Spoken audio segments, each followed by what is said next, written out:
Hello, lovely listeners, and welcome back to Meghan and Harry Tales, hosted by yours truly, Adrian. I'm so glad to have you with me today as we dive into yet another royal revelation.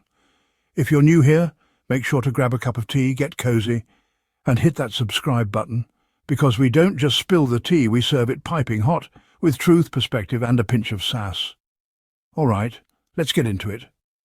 So yesterday I told you the story about Prince William and Kate Middleton being on a private holiday in Kefalonia that's in Greece. And as we discussed, the UK media didn't report on this at all. Total silence. Surprisingly, it was the Greek media who exposed the royal couple's getaway, and apparently someone on X, formerly Twitter, explained why this happened.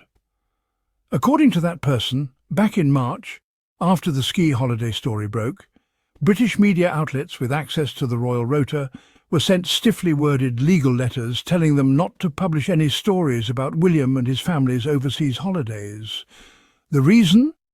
So that everyday Brits wouldn't know about it. That's right. The British press was legally muzzled, just so the public wouldn't find out that William and Kate were gallivanting across Europe again on the taxpayers' dime. This, of course, is William and Kate attempting to avoid public scrutiny, but guess what? They got scrutinised anyway. And no, people aren't angry because they're jealous. It's not about envy, it's about principle.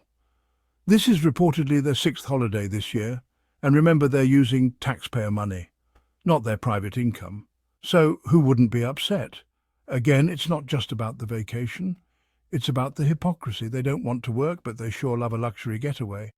I'd bet that William and Kate have taken more holidays this year than they've carried out official engagements. And then, to add fuel to the fire, the Greek media dropped a bomb. William and Kate arrived on a private jet. Yep, you heard that right. Private jet. This is the same Prince William who loves to bang on about environmental advocacy. He runs the Earthshot Prize, supposedly a beacon of environmental progress. Yet here he is, jetting around Europe in a private plane, leaving a carbon footprint the size of Buckingham Palace. The hypocrisy is just too much. And it seems like the public isn't the only group noticing William and Kate's laziness and hypocrisy. Members of the royal family are seeing it too. Now, here's the kicker.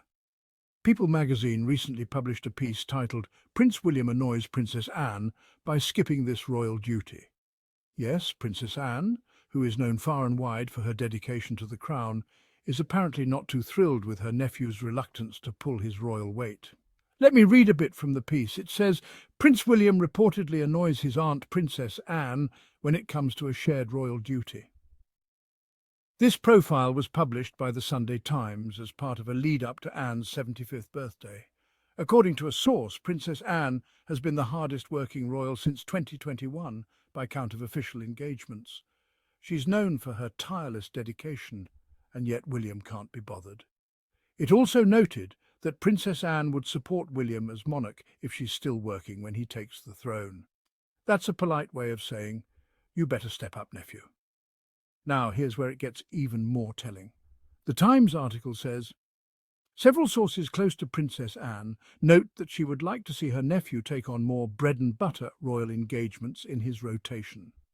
So while William is out here singing praises about how much he admires his aunt's work ethic, Anne is behind the scenes rolling her eyes and saying, then get to work, lad.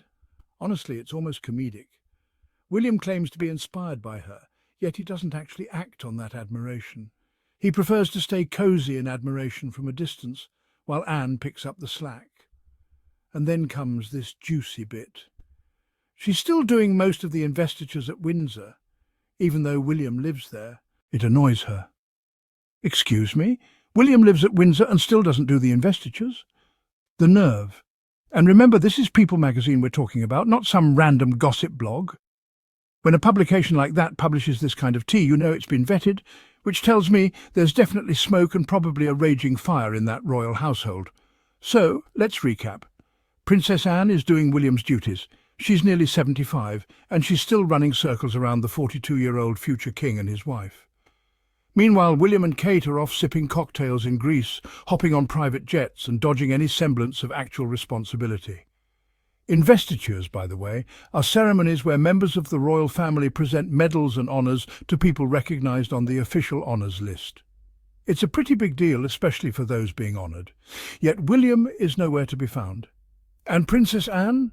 She's fed up.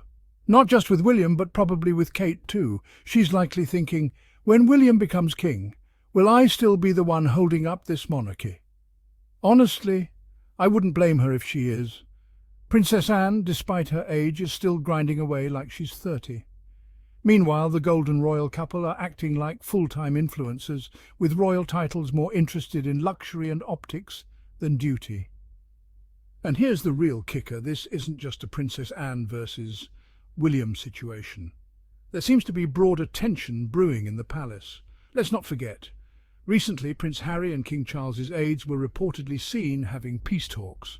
That move apparently ruffled William's feathers. He was said to be fuming.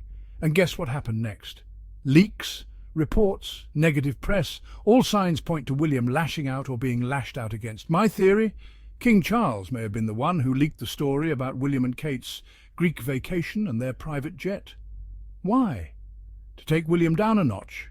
To show the world that his eldest son is not the responsible future monarch some believe him to be.